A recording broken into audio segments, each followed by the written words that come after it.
Esse vídeo aqui, irmãos, vai ser gravado em duas partes. Na primeira parte, eu vou mostrar a incoerência, a inconsistência que essa linha tem.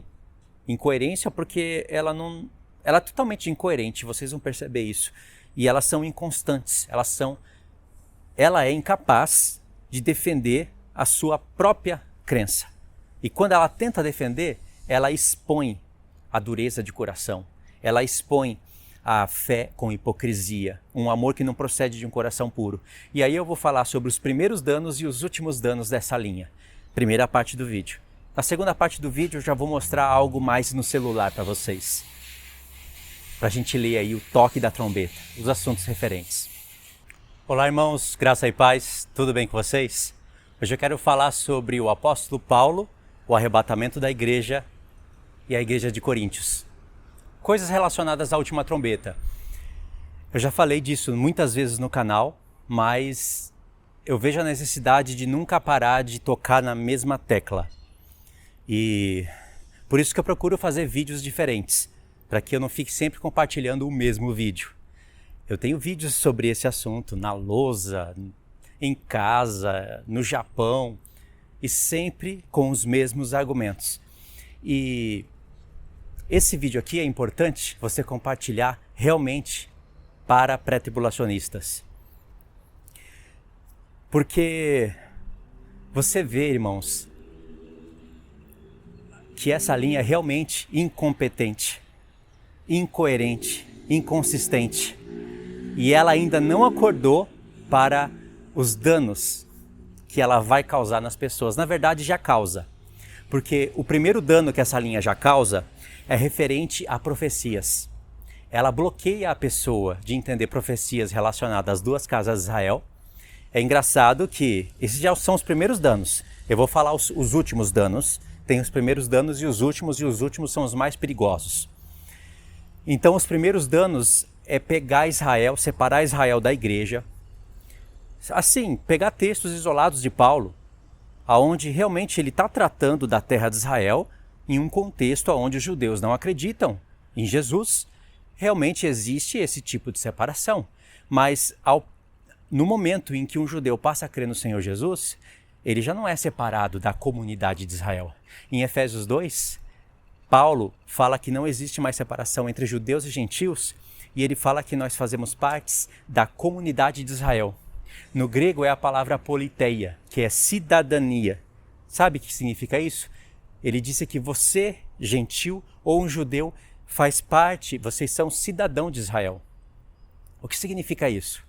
Claro que não é aquele Israel ali onde está agora, onde estava na época que ele escreveu as cartas, ou o Israel agora mesmo, que você vê que ele está corrompido na maioria da parte, ele está corrompido. Então, quando Paulo fala que nós fazemos parte da cidadania de Israel, ele está falando que nós somos israelitas, espirituais. E que um dia nós iremos para lá.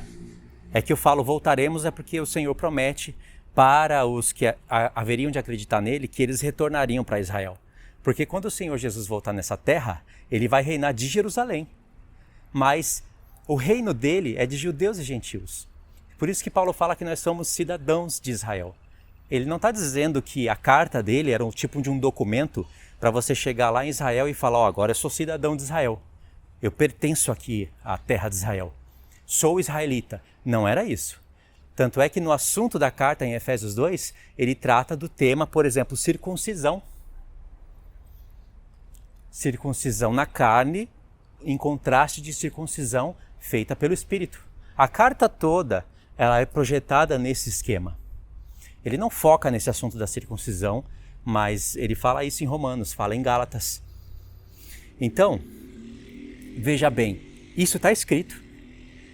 E essa linha pré-tribulacionista já vai separando tudo. Quando você faz a exposição da profecia das duas casas de Israel, que está lá em Efésios, eles falam, não, isso é heresia. Mas procura o pastor que tenta explicar isso para você. Lá em Efésios capítulo 2, Paulo fala que nós ressuscitamos juntamente com Cristo. Irmãos, não tem como negar, esse texto foi referência para Oséias capítulo 6. E em Oséias capítulo 6, quem está falando isso, que ao terceiro dia nós haveríamos de ressuscitar, é Efraim e Judá. É texto onde está falando de Efraim e Judá, que são as duas casas de Israel. É fácil falar que é heresia. Eu quero ver explicar o texto. Por que Paulo pegou o texto lá de Oséias 6 e aplicou em Efésios 2 para os gentios? Essa é uma pergunta que eu nunca vi ninguém explicar. Isso mostra os primeiros danos dessa linha. A pessoa fica com a mente bloqueada, é uma cegueira espiritual mesmo. Se isso acontecesse só em Efésios 2, já seria suficiente, mas acontece de maneira mais clara em Romanos 9, que é o que não vai dar para eu falar aqui agora. Mas em Romanos capítulo 9, Paulo fala que Deus chamou pessoas não só dentre os judeus, mas também dentre os gentios, como disse Oséias. E citou, chamarei povo que não era povo, e amada que não era amada. E no lugar onde se lhes dizia, vós não sois meu povo, aí se lhes dirá, vós sois filhos do Deus vivo. Ele citou o nome do profeta, texto comprido, lá do finalzinho do capítulo 1, finalzinho do capítulo 2, e ainda fez uma soma com o capítulo 4 e o final do livro. Tudo falando das duas casas de Israel. O livro de Oséias já começa falando de Judá e Israel. E Paulo catou textos referentes à casa de Israel e aplicou para os gentios. Aí você pergunta, por que Paulo fez isso? Não, isso é heresia. Tá bom, mas por que Paulo fez isso? Não, isso é heresia. Tá bom, mas por que Paulo fez isso? Não, isso daí é uma substituição da... E fica com esse papo furado, sabe? Por isso que eu falo, esses são os primeiros danos. E isso não é pouca coisa, não é um pouco dano.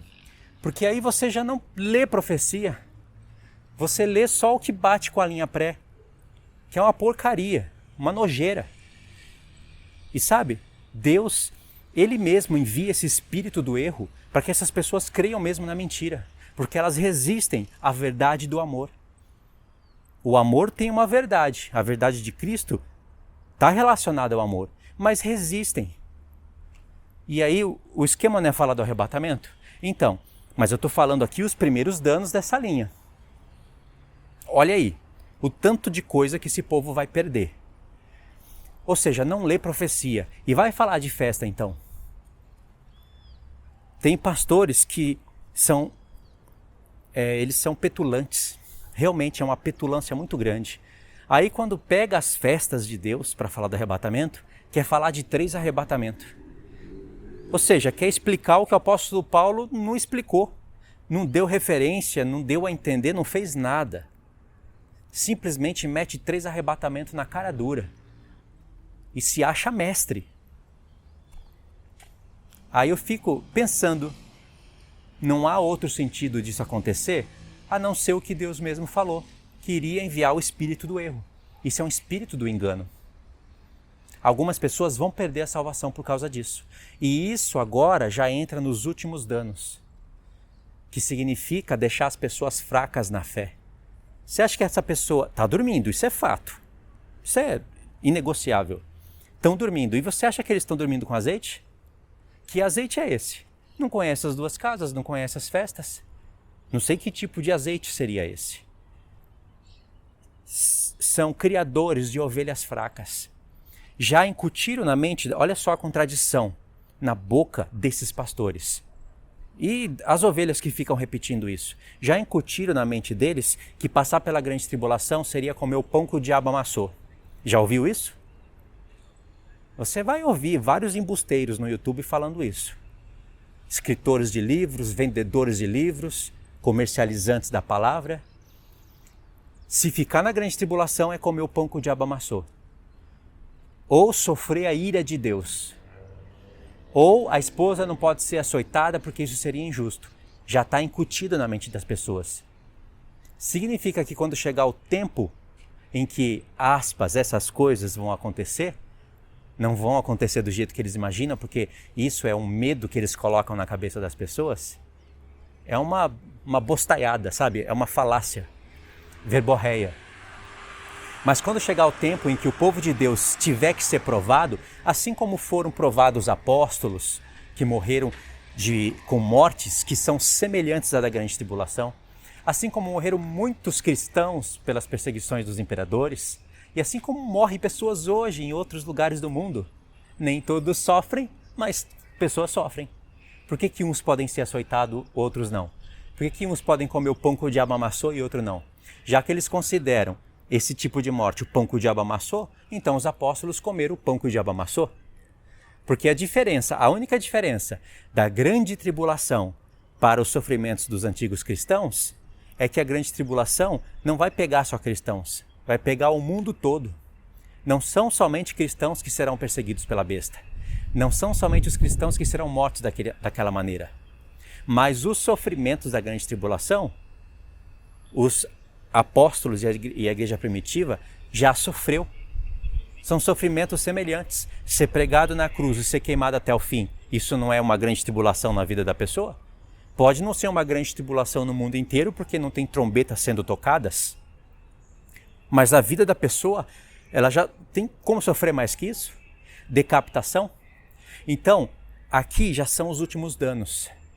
Isso que você vê nesses pastores, esses argumentos, que são argumentos que devem dar nojo no Senhor Jesus, são argumentos que revelam uma fé com hipocrisia, uma fé com fingimento. Como Paulo fala para Timóteo, um amor de um coração que não é puro, porque eles se vangloria contra os que sofreram. Mas esse tempo vai chegar e essas pessoas vão ter que sofrer. Muitos do povo de Deus vão ter que sofrer da própria vida. Vão ser decapitados, vão ser açoitados, mas outros vão ficar vivos até o fim. Essa é a realidade que aconteceu lá no tempo dos apóstolos e vai se repetir no nosso tempo, porque não há nada novo debaixo do céu. E aí o que esses pastores vão fazer? Eles vão ficar com esses argumentos contraditórios? Porque você pode ver, já tem pastor aí com medo, morrendo de medo. Fala, irmãos, eu sou pré-tribulacionista, mas se a igreja tiver que passar pela grande tribulação, estamos prontos. Isso é verdade? Isso é mentira, irmãos. Isso é pessoa que quer agradar os dois lados. É pastor que tem canal grande e quer agradar tanto a linha pré como a linha pós. Quer mostrar suposta sabedoria nas suas palavras, equilíbrio. Tá pronto coisa nenhuma. Então por que em outros vídeos a mesma pessoa fica falando que a igreja não pode sofrer a ira de Deus? É contraditório. Essas pessoas estão dormindo. E tem pessoas que ainda não gostam quando você denuncia. Isso não tem que ser denunciado? Que tipo de atalaia seria você se você vê tais pastores enganando o povo com esses argumentos tolos, enfraquecendo as ovelhas do Senhor e depois, sabe, na cara de pau falando que está preparado para a grande tribulação? Dá vergonha disso. Você não sente vergonha, não?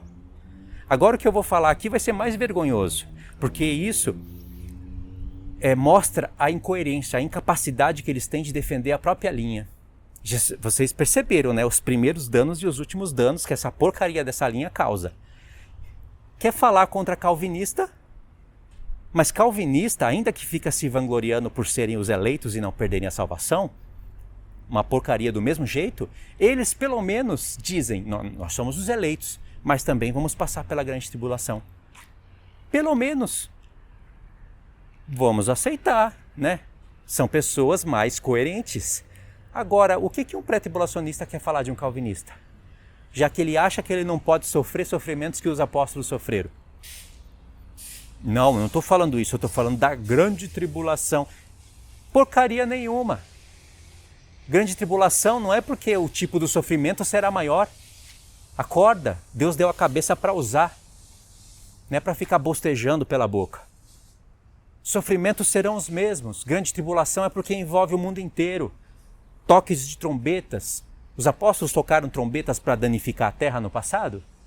Não. Olha aí o mundo como é que está hoje. Vai envolver conflitos mundiais. Isso é grande tribulação. E na palavra de Deus, você vai ver que grande tribulação não está falando só de Israel. Jesus fala, haverá angústia entre as nações.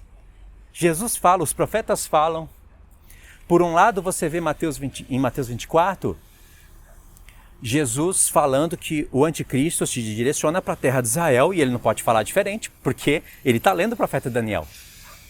É fato, o anticristo vai querer aquela terra para ele odeia judeus. Só que por outro lado, em Daniel 12, você vê que no fim dos tempos, o povo que conhece o Senhor, lá que está falando do povo de Daniel, será livrado. E aí, vai ser livrado ou eles vão sofrer a grande tribulação? Então, irmãos, essa daqui foi a primeira parte, onde eu mostrei para vocês os primeiros e os últimos danos da linha pré-tribulacionista, a sua inconsistência, a sua incoerência. Quando ela tenta defender a sua linha, ela manifesta um amor que não procede de um coração puro. Ela é incapaz de defender coerentemente, de maneira consistente e bíblica, as coisas que ela acredita. Você vai ser muito sábio se você se afastar dessa linha e de pastores que teimam pregando essa porcaria no meio do povo de Deus.